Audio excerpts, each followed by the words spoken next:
Now this has become our routine to read the one chant.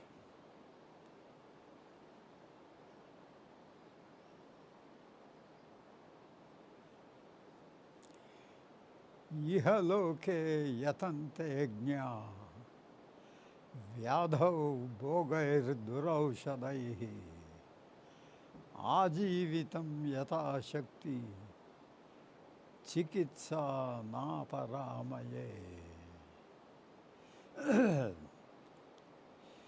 In this world, the intelligent are seen to try all their best medicines in vain to remove their inveterate diseases of hunger and thirst by means of their remedies of food and drink during the whole period of their lives. But there is no remedy whatever for to heal their spiritual maladies of sin and vile and avert their inevitable fate of death and rebirths in endless succession.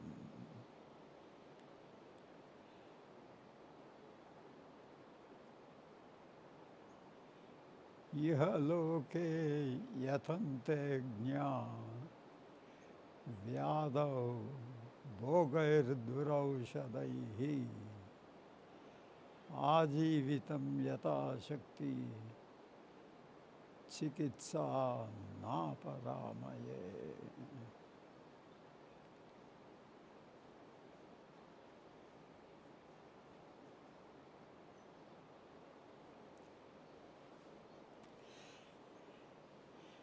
He says in this world, yeh loke jñāyatante.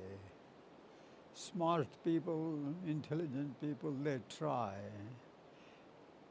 Vyādau, the diseases, bhogaihi, by enjoyment, and duraushadaihi, and all other different medicines. Ajivitam, their whole life. Yatha Shakti, as per their capacity. Chikitsa, the remedy, na paramaye. But I don't see any remedy that people have. Now we are trying to solve all our problems by enjoyment and medicines all our life. But Vasistha says, I don't see, I really feel the healing. Nothing has happened. I don't see Ram Prasad. Yesterday I went. No, you can sit there. He can move. Can I move forward, Swami? Yesterday I had to go to market, Swamiji, office work. But you were there yesterday. No, I was not there. Man. I went to Uttarkashi, office work, some registration, some. I did not mean part to get out. Oh, chale hi gaya. Something just. Oh, I see. Black coffee spilled. You see what Ram Prasad did inadvertently.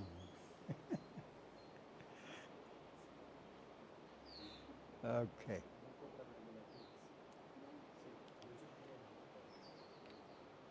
Oh, that's good. Carpet had to drink something. Coffee. That will give you a nice flavor, Swamiji. Even afterwards also. Classic coffee flavor.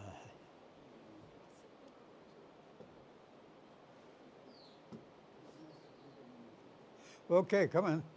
Leave it. It's okay.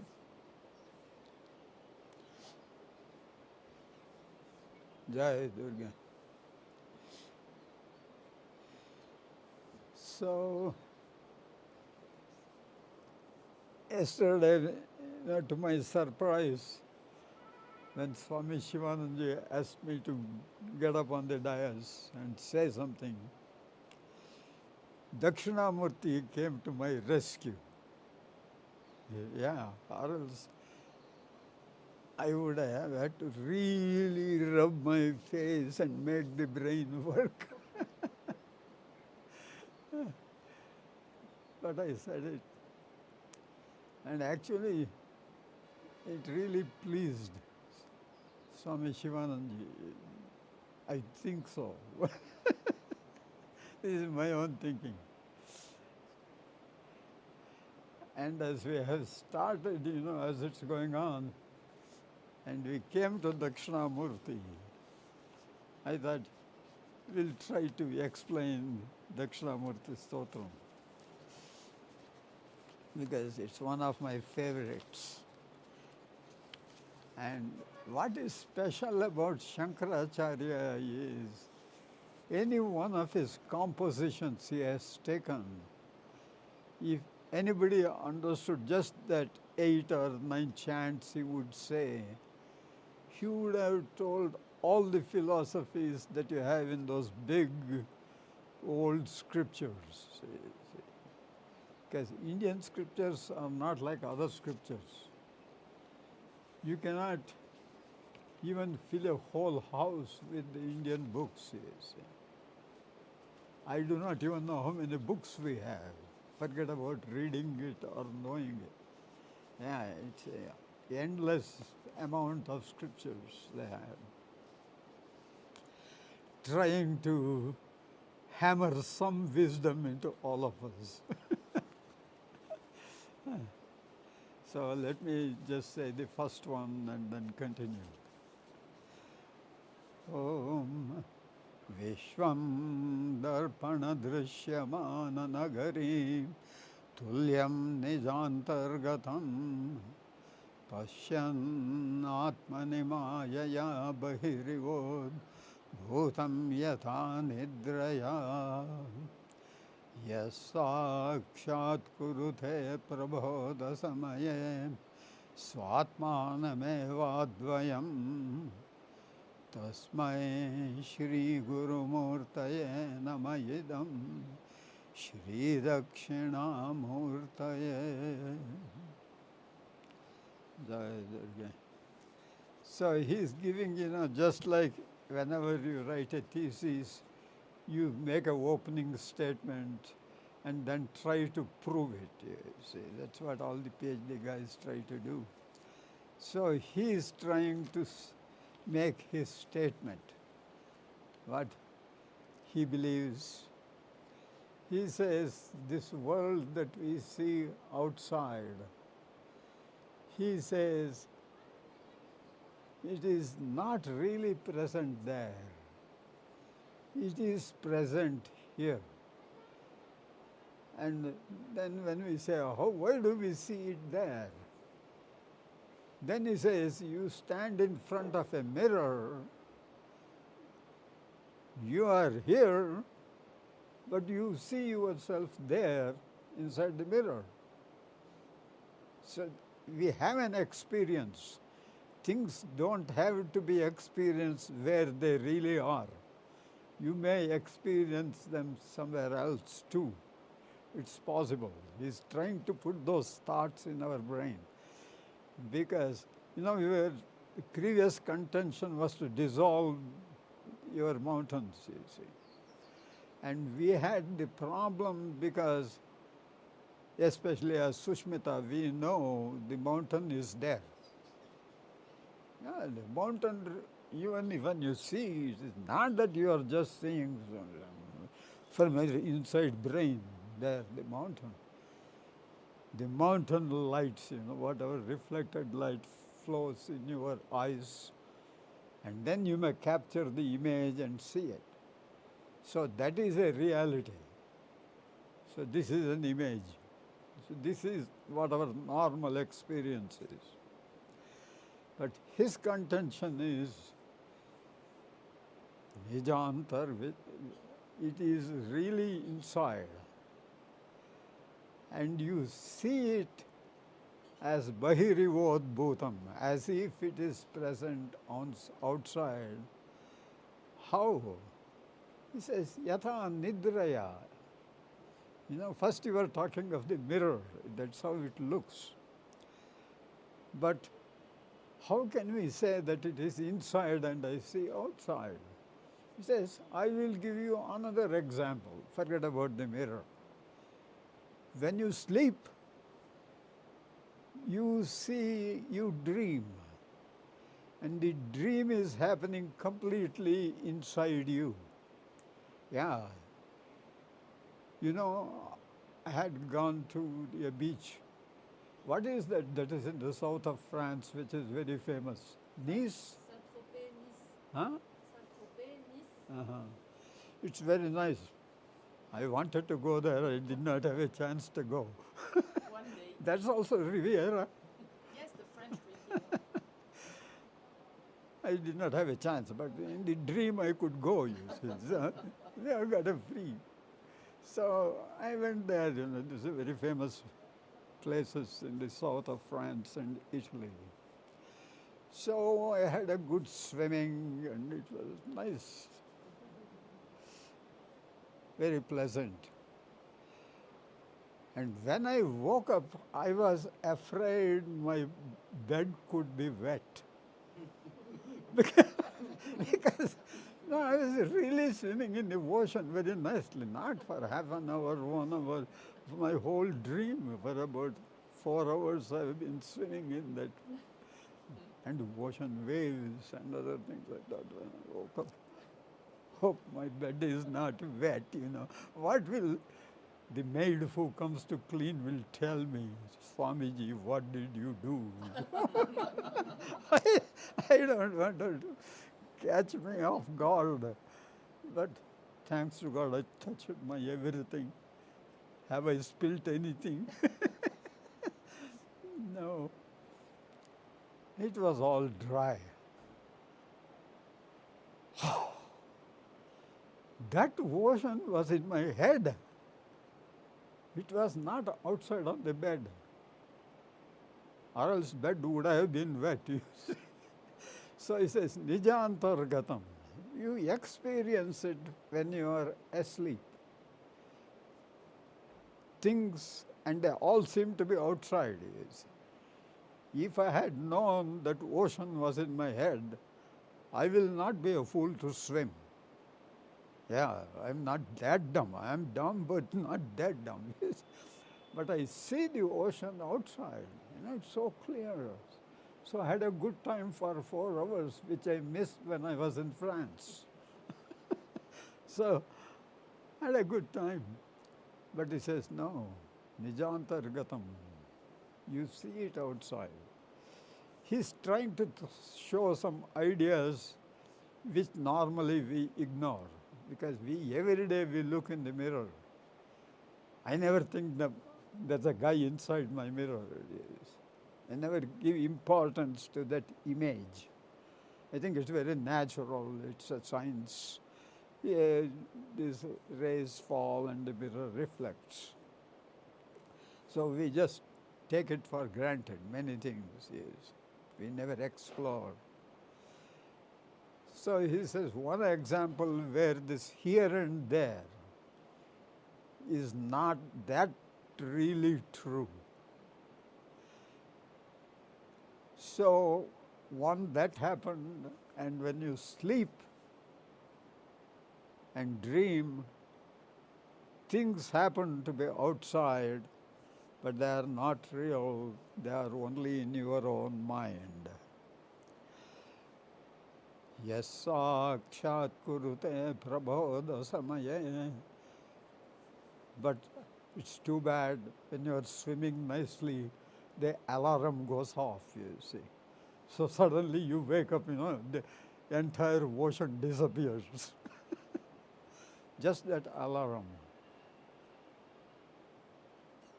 And so you wake up, prabodha samaye. Yasakshat kurute prabodha samaye swatmanamevadvayam This is what is most important for Shankara.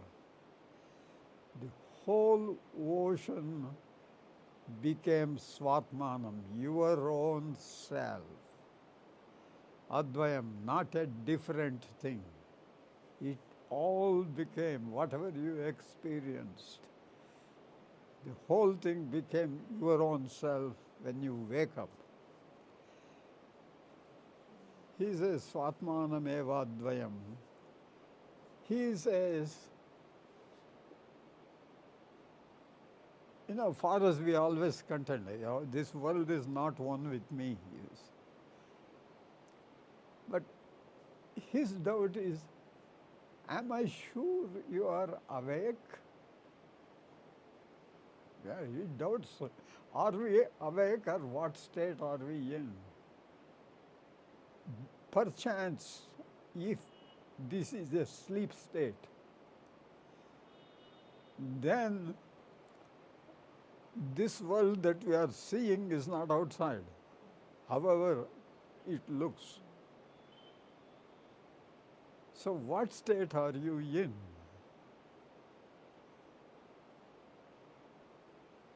So this is what his doubts are. And he says, my teacher made me recognize, my dear child, you are still asleep. You are not awake. You think you are awake. He says, no. There is an ignorance state. It is it's just like a magic show, illusion when they say, The major thing all the Western magicians would tell you, before the thing is, this is an illusion. Let us play. And you see he's doing things right in front of you. How can it be an illusion? He says, no, this is because things that don't happen or cannot happen, they will make it happen. So he says, no, I'm not a Siddha. I'm not making things happen. It's an illusion. The whole magic shows are illusory. That's where they are so exciting. They say it's not there, but he can make you believe it. So Shankaracharya or these wise teachers somehow try to give us that wisdom that there is a possibility that this could be an illusory show. It could be a magic show. And they said it is not an illusory thing. It doesn't, of course, when they go to the extremes, they said it doesn't exist. But when the show is going on, he says it's an illusion. It is not true. It's not absolutely true. Okay. And in old times it might have been very difficult to believe it. But in modern times, we are so lucky, especially because of science. Yeah, especially because of science. We should give a lot of thanks to the scientists. Normally, religious people will get so adamant to criticize science. But now it is many of the scientific discoveries help to prove what we have been told in our books to be true. Like even, when we do a worship, when we, in our books, when they start the sankalpam, the initial decision to do the puja, they never said this one cosmos or this whatever you are seeing, which we called as Brahmanda. Brahmanda is the name of a galaxy. But they never stuck to one galaxy. He should have said, in our galaxy, in this place, I'm going to do the worship. This is what the sankalpa is. But, and then whom are you worshipping? They always said, Aneka Koti Brahmanda Nayaka, whom are you worshipping? The Lord of infinite galaxies. How did these sages know that there is more than one of your creation? They did not have Hubble telescopes to go and explore. Because he said, it's not the Lord of one of this, He said, this millions of galaxies, aneka kotis, billions. That also, he doesn't specify 3 billion. Aneka is innumerable. He doesn't limit it. Aneka koti brahmanda nayaka, the Lord of the infinite galaxies. Him I worship. Yes. And yeah, when I saw, I was lucky, this is all modern times. There was one show I would go and see in a California Academy of Sciences in San Francisco, in Golden Gate Park. They had California Academy of Sciences. Have you been there? It is so nice. And when I was there, there was this show in their planetarium, in their Omni Theater, Tour of the Universe. He would really take you to the entire cosmos. And then he would really get out of this, our galaxy, and take you. It's innumerable, you see like a star. He says it's not a star, it's a galaxy. So they keep on depicting and you are going. It's endless. Unbelievable tour. I have seen the Tour of the Universe shows so many times because I happen to have a friend who was a member, and I had the guest pass, and he had paid for it. So we would go every week, and whatever show was there in the planetarium, we would see it. It was so nice. Yeah, it's a cosmic exploration to know where we are living. And here also, when we see these things, they all look so solid. But for a real scientist, it is not solid.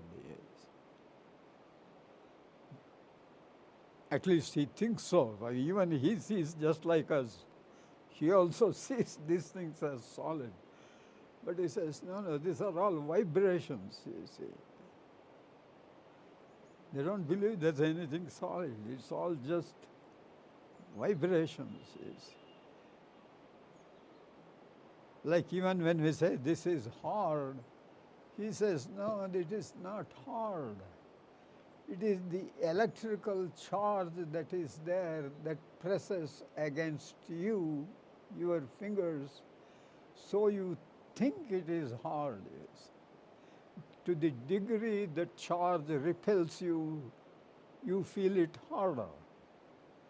And the thing that is soft, it is not repelling you so much, so you feel this is softer. So in a similar way, they say this is all vibrations, which our brain figures it out, has a name and a form. And where normally name and form we may agree with it, but where the density, it is hard, it is heavy. Sometimes there we may start doubting it. Some things are heavier. But then they come out with this gravitational forces. You just keep two objects. He says the objects don't keep quiet. They attract each other or repel each other. The whole thing is a given. Everybody is attracting each other or repulsing each other. And the big masses, when they attract, you call it as gravitation, and you feel this heaviness. And as this density is due to these charges. And the heaviness, if you feel, or everything has a weight, it's all due to the gravitational forces. You see. So why I'm trying to say it is, to make this world disappear, you should put all these informations into your head. If you don't put all this information and leave it away, some things, and take only this much, this book did not say about gravitation, so I won't accept it. No, even if this book doesn't say, look in the other book. There is gravitation, okay, it's headlines. Take the whole knowledge. Then you may get the correct answer in the end. Like going back, if we remember when I told of that another show I had gone to in New York, planetarium. You were there on that day? You were not there. Why do you miss my planetarium shows? You don't like planetarium? Must be going. This is the most exciting thing, This was another show I had seen where he is trying to take this, it's not computer, it's actually the satellite dish that he shows after touring the whole universe, He was trying to find the origin of the universe. So the scientists, they made up a computer and sent it out, through a satellite. And they wanted to collect the information. They thought the best way to know it, the origin of the universe, because now we cannot go back, but we can go forward and destroy the universe, because we see stars going into extinction. They see these stars explode and dissolve. So he starts, okay, our sun also exploded and our galaxy dissolved. It's destroyed. So he puts all that information into this computer. And then he says, okay, but the computer tells us it's revolving. What is the origin of the universe? That is, what was there in the beginning? And it said insufficient data for a reasonable answer. And the satellite keeps going. He says, forget about it, Milky Way galaxy, we'll destroy Andromeda. So the next galaxy, he starts, galaxy after galaxies, they explode.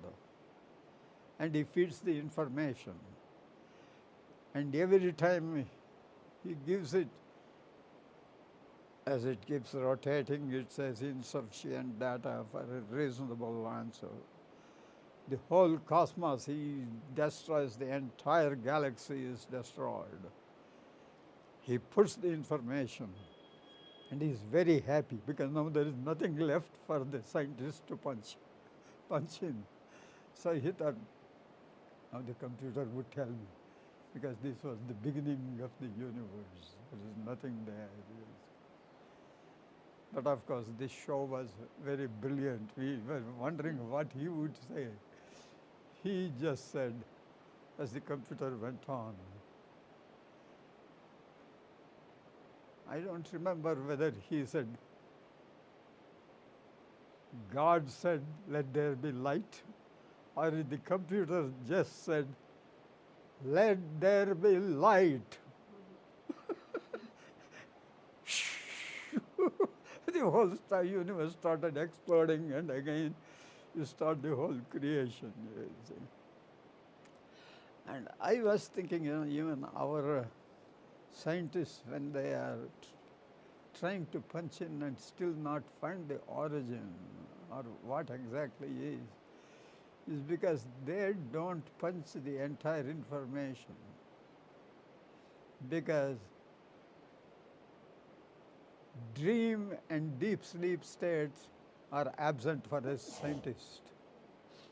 Yeah, it looks like he never dreams or he never sleeps. Yeah, his data is only, yeah, this is there, that is there. But he, the data is a complete data. If he gave, most probably a scientist might have found what the truths are. You see.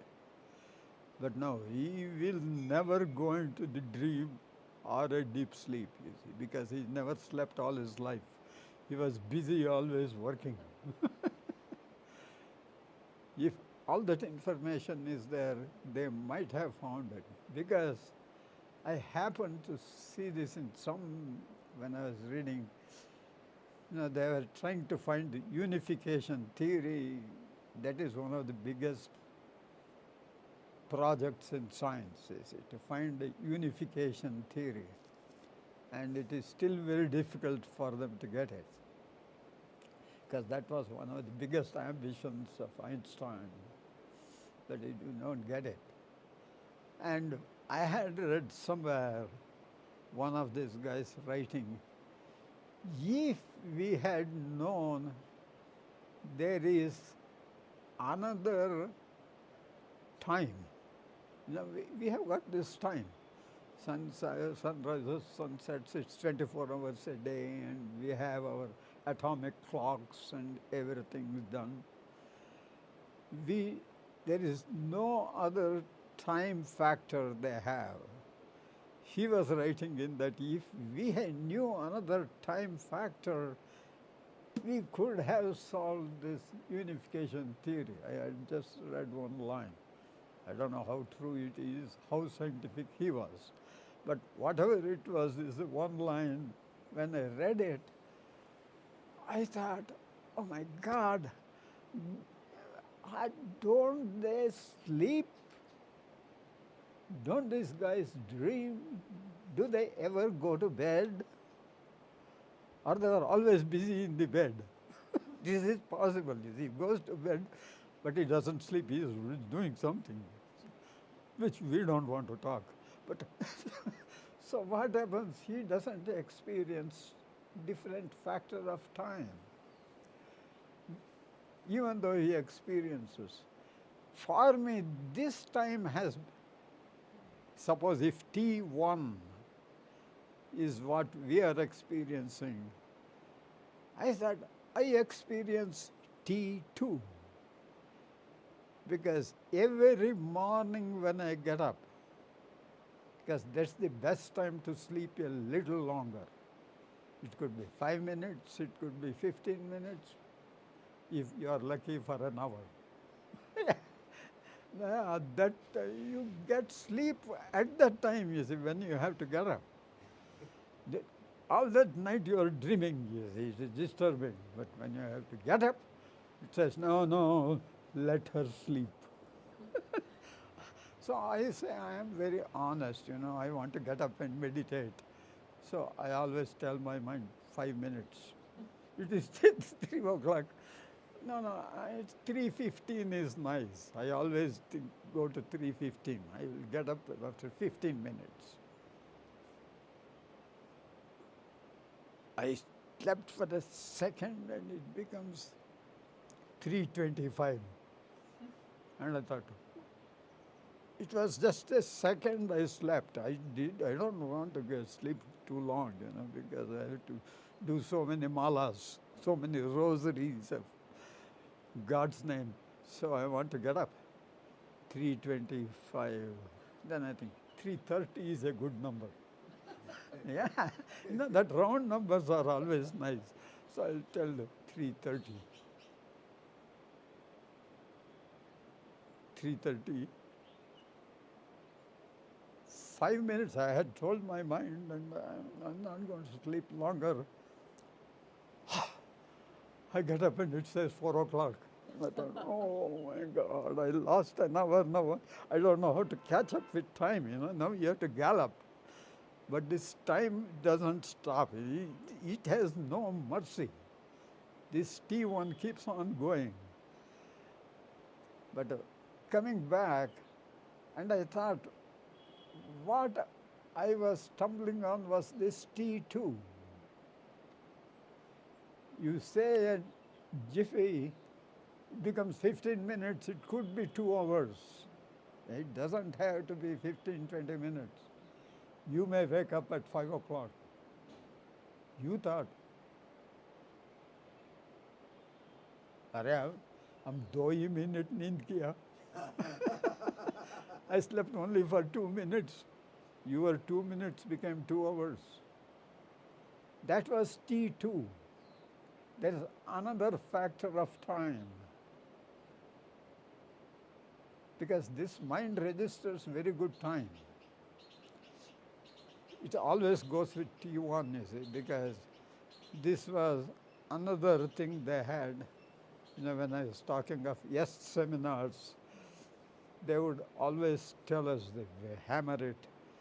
In the very first day of the seminar, when we finished the seminar in the night at 10 o'clock, and next morning you have it at 6 o'clock or 5 o'clock in the morning, he would tell us, the leader, you just tell your mind when you sleep, you want to get up at 4 o'clock and just go to bed.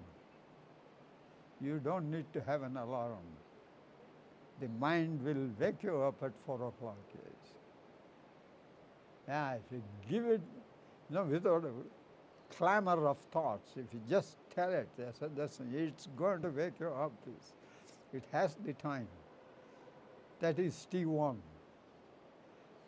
But when you are trying to get up in the morning and when the alarm rings and you say, no, I'm going to sleep,